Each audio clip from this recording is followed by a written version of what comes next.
पर प्रधानमंत्री नरेंद्र मोदी का भव्य स्वागत किया गया। भाजपा के प्रदेश अध्यक्ष BY विजयेंद्र और पार्टी के कई वरिष्ठ नेताओं ने एयरपोर्ट पर प्रधानमंत्री का अभिनंदन किया। इस दौरान कार्यकर्ताओं में भी खासा उत्साह देखने को मिला। बेंगलुरु में जनसभा को संबोधित करते हुए पीएम मोदी ने कहा कि आज बेंगलुरु की धरती से केसरिया सूरज उगा है। उन्होंने पार्टी कार्यकर्ताओं का उत्साह बढ़ाते हुए कहा कि पश्चिम बंगाल की जीत भी आपकी ही जीत है।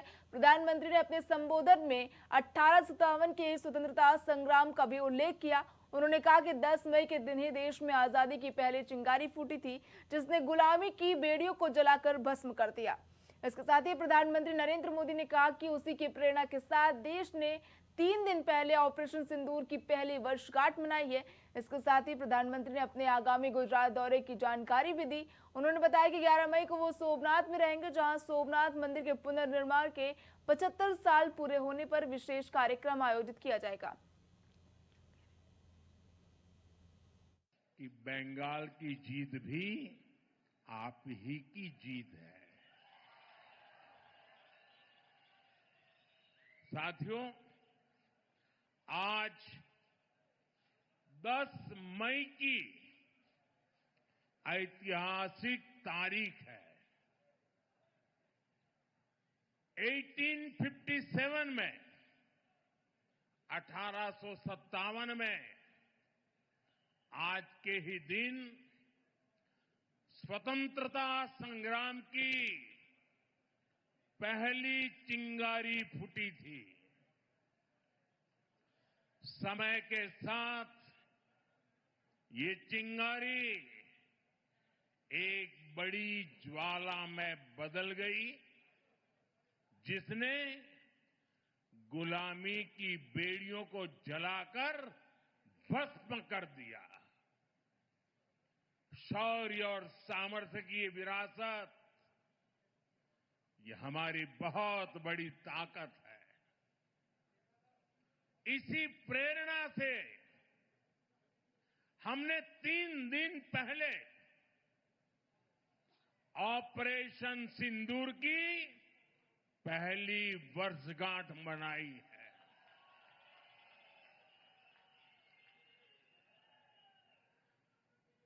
और कल सुबह 11 तारीख को मैं गुजरात के सोमनाथ में रहूंगा। वहां सोमनाथ मंदिर के पुनर्निर्माण के 75 वर्षों का उत्सव मनाया जाएगा।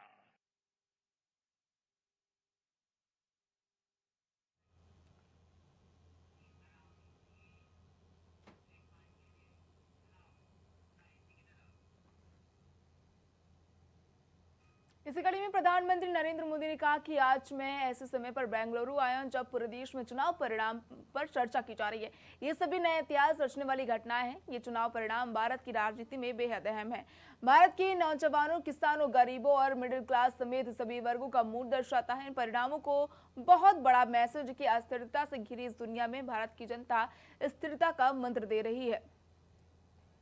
मैं ऐसे समय में बेंगलुरु आया हूं जब देश में चुनाव परिणामों पर चर्चा चल रही है।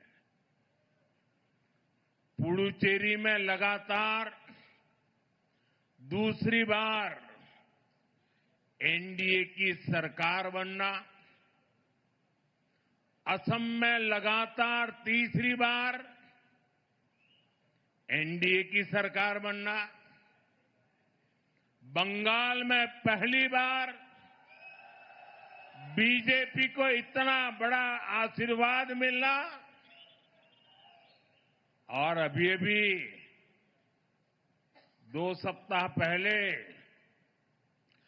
गुजरात के पंचायत और निकाय चुनावों में इतना भारी विजय हुआ कि गुजरात बीजेपी ने पुराने सारे रिकॉर्ड तोड़ दिए।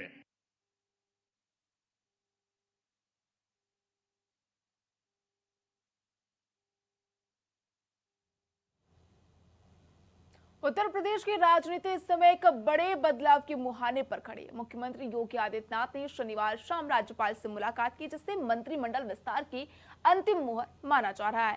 इस विस्तार में जो नाम सबसे अधिक सुर्खियां बटोर रहा है वो नाम है भूपेंद्र सिंह चौधरी का। बीजेपी उन्हें संगठन से निकालकर दोबारा सरकार में शामिल करने जा रही है। सवाल यह है कि आखिर भूपेंद्र चौधरी को मंत्री बनाकर भाजपा कौन सा सियासी समीकरण साधना चाहती है? क्या है 2027 की सत्ता की चाबी है? देखिए हमारी खास रिपोर्ट। पश्चिमी यूपी के मुरादाबाद जिले का एक छोटा सा गांव महेंद्री सिकंदरपुर, यही साल 1968 में जन्म हुआ उस शख्स का जो आज यूपी की सियासत का बड़ा चेहरा बन चुका है, भूपेंद्र सिंह चौधरी, जिन्होंने अपनी शुरुआती शिक्षा स्थानीय स्कूल से ली, लेकिन पढ़ाई के दौरान ही वो राष्ट्रीय स्वयंसेवक संघ के विचारों से जुड़ गए। साल 1989 में उन्होंने बीजेपी की सदस्यता ली और फिर कभी पीछे मुड़कर नहीं देखा। भूपेंद्र चौधरी का राजनीतिक सफर किसी मिसाल से कम नहीं है। 1993 में जिला कार्य समिति के सदस्य से शुरू हुआ सफर जिला अध्यक्ष, क्षेत्रीय अध्यक्ष और फिर प्रदेश के सर्वोच्च पद यानी प्रदेश अध्यक्ष तक पहुंचा। उन्होंने रुहेलखंड और पश्चिमी यूपी के उन इलाकों में कमल खिलाया जहां कभी विपक्ष का भदे किला हुआ करता था। भूपेंद्र चौधरी को बीजेपी का संकट मोचक कहा जाता है। जब जब पार्टी पर संकट आया, भूपेंद्र चौधरी ढाल बनकर खड़े हुए। चाहे वो हरियाणा का चुनाव हो या फिर किसान आंदोलन के दौरान जाट समुदाय की नाराजगी, भूपेंद्र चौधरी ने गांव-गांव घूमकर मोर्चा संभाला। साल 2022 के विधानसभा चुनाव में जब कयास लगाए जा रहे थे कि जाट लैंड बीजेपी के हाथ से निकल जाएगा, तब भूपेंद्र चौधरी की रणनीति ने ही पश्चिमी यूपी में जीत का इबारत लिख दिया। हाल ही में रामपुर उपचुनाव की ऐतिहासिक जीत में भी उनकी सांगठनिक कुशलता साफ तौर पर नजर आई। अब जबकि 2027 की तैयारी शुरू हो चुकी है, बीजेपी आला कमान को लगता है कि भूपेंद्र चौधरी का अनुभव सरकार के लिए संजीवनी का काम करेगा।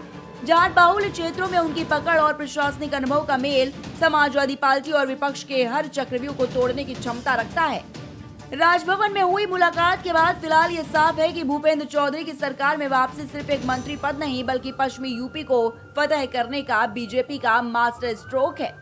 जमीन से जुड़े नेता और संगठन के माहिर खिलाड़ी भूपेंद्र चौधरी की कैबिनेट में वापसी यूपी की राजनीति में नए समीकरण पैदा करेगी। अब देखना यह है कि 27 के महासमर में संकट मोचक की नई भूमिका भाजपा को कितनी बढ़त दिलाती है। Desk report, India superfast. Uttar Pradesh में 2027 में विधानसभा चुनाव होने, लेकिन उससे पहले योगी मंत्रिमंडल में विस्तार की चर्चा तेज है। यूपी में मौजूदा समय में 54 मंत्री हैं, 6 मंत्रियों की जगह खाली है। इन्हीं को पूरा करने के लिए योगी सरकार में एक बार फिर हलचल तेज हो गई है। इन 6 मंत्रियों में जिन चेहरों को कैबिनेट में जगह मिल सकती है, उनमें से एक नाम है मनोज पांडे का। मनोज पांडे का नाम काफी सुर्खियां बटोरता हुआ नजर आ रहा है। बता दें कि मनोज पांडे सपा के उन 7 विधायकों में शामिल हैं जिन्होंने 2024 में हुए राज्यसभा चुनाव में बीजेपी के लिए क्रॉस वोटिंग की थी। यूपी की राजनीति में एक ऐसा चेहरा जिसने समाजवादी कुनबे में ताकत पाई, सत्ता के गलियारों में रसूख बढ़ाया और फिर एक वोट से यूपी की राजनीति में भूचाल ला दिया।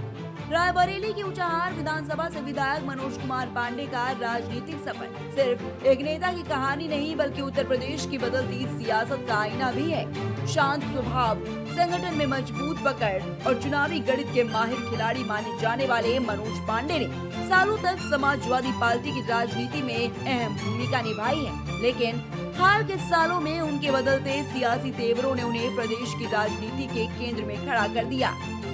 यूपी में ब्राह्मण राजनीति का मजबूत चेहरा माने जाने वाले मनोज पांडे ने ऊंचाहार की जमीन से अपनी राजनीतिक पहचान बनाई। स्थानीय मुद्दों पर सक्रियता और जनता के बीच लगातार मौजूदगी ने उन्हें इलाके में मजबूत जनाधार दिलाया। यही वजह रही कि वो कई बार विधानसभा पहुंचे और हर चुनाव में खुद को मजबूत दावेदार साबित किया। समाजवादी पार्टी में उनका कद लगातार बढ़ता गया। विधानसभा में मुख्य सचेतक जैसी अहम जिम्मेदारी मिलना इस बात का संकेत था कि पार्टी नेतृत्व को उन पर भरोसा था। सत्ता और संगठन दोनों में संतुलन बनाकर चलने वाले नेता के तौर पर उनकी पहचान बनी। वो उन नेताओं में रहे जो कैमरों से ज्यादा संगठन की रणनीति में सक्रिय दिखाई देते थे। राजनीति में सबसे बड़ा मोड़ तब आया जब राज्यसभा चुनाव के दौरान उन्होंने पार्टी लाइन से अलग जाकर बीजेपी समर्थित उम्मीदवार के पक्ष में मतदान किया। इस एक कदम ने सियासी गलियारों में हलचल मचा दी। समाजवादी पार्टी ने इसे अनुशासनहीनता माना, जबकि बीजेपी खेमे में मनोज पांडे की बढ़ती नजदीकियों की चर्चा तेज हो गई। विधानसभा में उनके नाम पर काली पट्टी लगाए जाने जैसी घटनाओं ने ये साफ कर दिया कि पार्टी और मनोज पांडे के रिश्तों में दरार गहरी हो चुकी है। राजनीतिक विश्लेषकों की माने तो मनोज पांडे हमेशा व्यवहारिक राजनीति के खिलाड़ी रहे हैं। वो कम बोलते हैं, लेकिन राजनीतिक समय और समीकरण को भांपने में माहिर माने जाते हैं। यही वजह है कि विरोधी दल भी उन्हें हल्के में लेने की गलती नहीं करते। ऊंचाहार की राजनीति में आज भी मनोज पांडे की पकड़ मजबूत मानी जाती है। जाति समीकरणों पर उनकी समझ, कार्यकर्ताओं के साथ सीधा संपर्क और क्षेत्रीय नेटवर्क उनकी सबसे बड़ी ताकत है। समर्थक उन्हें विकास और पहुंच वाला नेता बताते हैं, जबकि विरोधी उन पर अवसरवादी राजनीति करने का आरोप लगाते हैं। तो वहीं अब सबसे बड़ा सवाल ये है कि मनोज पांडे का अगला राजनीतिक पड़ाव क्या होगा। क्या वो पूरी तरह नई सियासी राह चुनेंगे या फिर पुराने समीकरणों को साधने की कोशिश करेंगे। फिलहाल इतना तय है कि रायबरेली की राजनीति में मनोज पांडे ऐसा नाम बन चुके हैं जिनकी हर राजनीतिक चाल सत्ता और विपक्ष दोनों की नजर में रहती है। Desk report, India superfast. पश्चिम उत्तर प्रदेश की राजनीति का एक ऐसा चेहरा जिसने संगठन से सत्ता तक का लंबा सफर तय किया। एक ऐसा नेता जिसकी पहचान सिर्फ चुनावी राजनीति तक सीमित नहीं, बल्कि कार्यकर्ताओं के बीच मजबूत पकड़, संगठन की क्षमता से भी जुड़ी रही है। हम बात कर रहे हैं अशोक कटारिया की। बीजेपी का वो नाम जो पश्चिमी यूपी की राजनीति में लगातार सक्रिय और प्रभावशाली माना जाता था। छात्र राजनीति से शुरुआत, फिर संगठन में मजबूत भूमिका, उसके बाद सत्ता के केंद्र तक पहुंचने का सियासी सफर अशोक कटारिया की राजनीति को खास बनाता है। तो आखिर कौन है अशोक कटारिया, कैसा रहा है उनका राजनीतिक सफर, बीजेपी की रणनीति में क्यों माने जाते हैं सबसे खास, देखिए हमारी स्पेशल रिपोर्ट। अशोक कटारिया एक ऐसा नाम जो पश्चिमी उत्तर प्रदेश की राजनीति में लंबे समय से अपनी मजबूत मौजूदगी दर्ज कराता रहा है। छात्र राजनीति से लेकर विधानसभा और फिर सरकार तक अशोक कटारिया का राजनीतिक सफर संघर्ष, संगठन और सियासी अनुभव की कहानी रहा है। बीजेपी के उन नेताओं में गिने जाने वाले अशोक कटारिया जिन्होंने जमीन से उठकर सत्ता तक का सफर तय किया, आज प्रदेश की राजनीति में एक अहम चेहरा बन चुके हैं। पश्चिमी उत्तर प्रदेश की राजनीति जहां जातीय समीकरण और संगठन की ताकत चुनावी तस्वीर तय करती है, उसी राजनीति में अशोक कटारिया ने अपनी अलग पहचान बनाई। मुजफ्फरनगर और आसपास के इलाकों में मजबूत पकड़ रखने वाले अशोक कटारिया लंबे समय से बीजेपी संगठन का सक्रिय चेहरा रहे हैं। छात्र राजनीति से शुरुआत करने वाले कटारिया ने धीरे धीरे संगठन में अपनी जगह मजबूत की और फिर विधानसभा तक पहुँचे। बीजेपी ने अशोक कटारिया को हमेशा एक जमीनी नेता के तौर पर पेश किया। संगठन में सक्रियता और कार्यकर्ताओं के बीच पकड़ की वजह से उन्हें सरकार और पार्टी दोनों में अहम जिम्मेदारियां मिलती रही। योगी सरकार में भी अशोक कटारिया को महत्वपूर्ण जिम्मेदारियां दी गई। पार्टी कार्यक्रमों से लेकर चुनावी रणनीति तक पश्चिमी यूपी में उनकी भूमिका लगातार अहम मानी जाती रही है। राजनीतिक जानकारों की माने तो अशोक कटारिया की सबसे बड़ी ताकत उनकी संगठन क्षमता और क्षेत्र में सीधा संपर्क है। यही वजह है कि बीजेपी पश्चिमी उत्तर प्रदेश में उन्हें एक मजबूत चेहरे के तौर पर आगे बढ़ाती रही है। चुनावी माहौल हो, संगठन विस्तार की जिम्मेदारी हो या फिर विपक्ष पर हमला, अशोक कटारिया हर मोर्चे पर सक्रिय नजर आते हैं। अशोक कटारिया का राजनीतिक सफर इस बात की मिसाल भी माना जाता कि बीजेपी संगठन में लंबे समय तक काम करने वाले नेताओं को लगातार आगे बढ़ाने की रणनीति पर काम करती है। जमीन से जुड़े नेता की छवि, कार्यकर्ताओं में पकड़ और पश्चिमी यूपी की राजनीति की समझ, यही वो वजह है जो अशोक कटारिया को बीजेपी की राजनीति में अलग पहचान देती है। उत्तर प्रदेश की राजनीति में एक ऐसा चेहरा जिसने समाजवादी पार्टी में रहकर सत्ता, संगठन दोनों में मजबूत पकड़ बनाई। एक ऐसा नेता जिसे अखिलेश यादव का भरोसेमंद माना जाता था, लेकिन फिर राजनीति ने ऐसा मोड़ लिया कि वही नेता साइकिल से उतरकर कमर के साथ खड़ा नजर आया। हम बात कर रहे हैं मनोज पांडे की। ब्राह्मण राजनीति का मजबूत चेहरा अब बीजेपी की नई रणनीति का अहम हिस्सा है। मनोज पांडे एक ऐसा नाम जिसने समाजवादी राजनीति में सालों तक अपनी मजबूत पहचान बनाई, विधानसभा से लेकर सत्ता की गलियारों तक अपनी पकड़ बनाई। लेकिन फिर आया राजनीति का वो मोड़ जब उन्होंने साइकिल का साथ छोड़ कमल का दामन थाम लिया। उत्तर प्रदेश की राजनीति में मनोज पांडे का बीजेपी में जाना सिर्फ एक दल बदल नहीं माना गया, बल्कि इसे बदलते सियासी समीकरणों का बड़ा संकेत भी समझा गया, क्योंकि जिस नेता को कभी अखिलेश यादव का करीबी माना जाता था, वही नेता आज बीजेपी के मंच से समाजवादी पार्टी पर हमलावर नजर आता है। रायबरेली की राजनीति से लेकर लखनऊ के सत्ता गलियारों तक मनोज पांडे का सफर सिर्फ एक नेता की कहानी नहीं, बल्कि उत्तर प्रदेश की बदलती राजनीति की तस्वीर भी है। उत्तर प्रदेश की राजनीति में मनोज पांडे लंबे समय तक समाजवादी पार्टी का बड़ा ब्राह्मण चेहरा माने जाते रहे। रायबरेली की ऊंचाहार विधानसभा सीट, जहां से निकलकर मनोज पांडे ने यूपी की राजनीति में अपनी अलग पहचान बनाई। साफ सुथरी छवि, ब्राह्मण चेहरे की पहचान और संगठन पर मजबूत पकड़, यही वो वजह थी जिसने मनोज पांडे को समाजवादी पार्टी में खास स्थान दिलाया। समाजवादी पार्टी के शासनकाल में उन्हें कैबिनेट मंत्री बनाया गया। सरकार और संगठन दोनों जगह उनकी सक्रिय भूमिका रही। विधानसभा में भी मनोज पांडे को सपा के मुखर नेताओं में गिना जाता था। लेकिन राजनीति में रिश्ते और रास्ते कब बदल जाए ये कहना मुश्किल होता है। साल 2024 के लोकसभा चुनाव से पहले मनोज पांडे ने अचानक सपा से दूरी बना ली। उन्होंने पार्टी की कई नीतियों और फैसलों पर नाराजगी जाहिर की और फिर बीजेपी के करीब आते चले गए। राजनीतिक हलकों में उस वक्त हलचल काफी तेज हो गई, क्योंकि मनोज पांडे को सपा के बड़े ब्राह्मण चेहरे के तौर पर देखा जाता था और ऐसे में उनका पार्टी छोड़ना समाजवादी पार्टी के लिए एक बड़ा झटका माना गया। वहीं बीजेपी ने भी मनोज पांडे का स्वागत सिर्फ एक नेता के तौर पर नहीं, बल्कि एक बड़े राजनीतिक संदेश के रूप में किया। रायबरेली और अमेठी जैसे इलाकों में जहां बीजेपी लगातार अपनी पकड़ मजबूत करने की कोशिश कर रही है, वहां मनोज पांडे का अनुभव और प्रभाव पार्टी के लिए अहम माना जा रहा है। सियासी जानकारों की माने तो बीजेपी ब्राह्मण वोट बैंक को और मजबूत करने की रणनीति पर काम कर रही है और मनोज पांडे उसी रणनीति का हिस्सा है। मनोज पांडे का राजनीतिक सफर इस बात की भी मिसाल है कि यूपी की राजनीति में अब विचारधारा से ज्यादा महत्व चुनावी रणनीति और राजनीतिक संभावनाओं को दिया जा रहा है। जहां कभी वो समाजवादी पार्टी की आवाज बनकर सदन में सरकार का बचाव करते थे, तो वहीं आज बीजेपी के समर्थन में विपक्ष पर सवाल उठाते दिखाई देते हैं।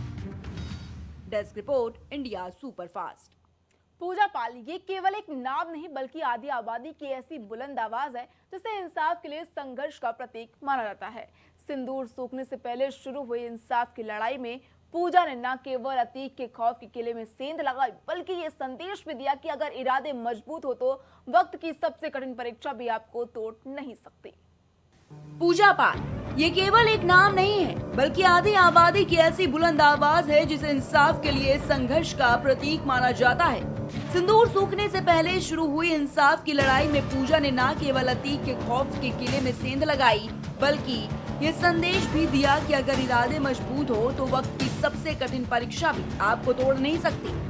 पूजा पाल बसपा के टिकट पर साल 2007 में इलाहाबाद पश्चिम सीट से पहली बार विधायक चुनी गई। उन्होंने अतीक अहमद के भाई अशरफ को हराया था। 2012 में इलाहाबाद पश्चिम की इसी सीट से दोबारा चुनाव जीता। 2017 विधानसभा चुनाव में उन्हें हार का सामना करना पड़ा, जिसके बाद साल 2019 में बसपा छोड़कर समाजवादी पार्टी में शामिल हो गई। 2022 में साइकिल पर सवार होकर पूजा पाल कौशाम्बी की चाल विधानसभा सीट से विधायक चुनी गई। पूजा ने अपने पति राजू पाल के लिए इंसाफ की लंबी लड़ाई लड़ी। 18 साल की कानूनी लड़ाई का अंत 15 अप्रैल 2023 को अतीक के अंत के साथ ही हुआ। इसके बाद से ही पूजा पाल का योगी राज पर भरोसा बढ़ गया और 13 अगस्त 2025 को पूजा ने पहली बार भरी विधानसभा में खुलकर सीएम योगी आदित्यनाथ की तारीफ की। मैंने अपना पति खोया है जो इस सदन के माननीय सदस्य थे। ये बात किसी से छिपी नहीं है। पूरा सदन जानता है कि उनकी हत्या कैसे हुई थी और किन लोगों ने की थी। मैं धन्यवाद देना चाहती हूँ माननीय मुख्यमंत्री जी को, जिन्होंने मेरे छुपे हुए उन आंसुओं को देखने का काम किया जो वर्षों में किसी ने देखने का काम नहीं किया।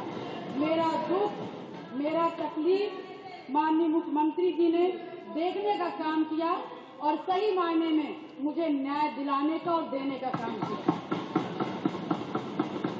इसके बाद पूजा पाल ने सीएम योगी से मुलाकात भी की थी। तभी से इस बात की चर्चा तेज थी कि पूजा भाजपा में शामिल होंगी। हाल ही में यूपी विधानसभा के विशेष सत्र में सीएम योगी ने भी पूजा पाल की जमकर तारीफ की थी। किस तरीके से आप लोग उन दुर्दांत माफियाओं के सामने नाक रगड़ते थे,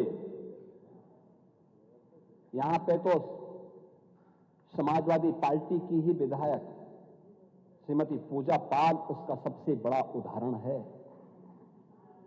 एक गुंडा और एक माफिया के सामने समाजवादी पार्टी किस प्रकार से नतमस्तक होती थी जब स्वर्गीय राजूपाल की हत्या होती है।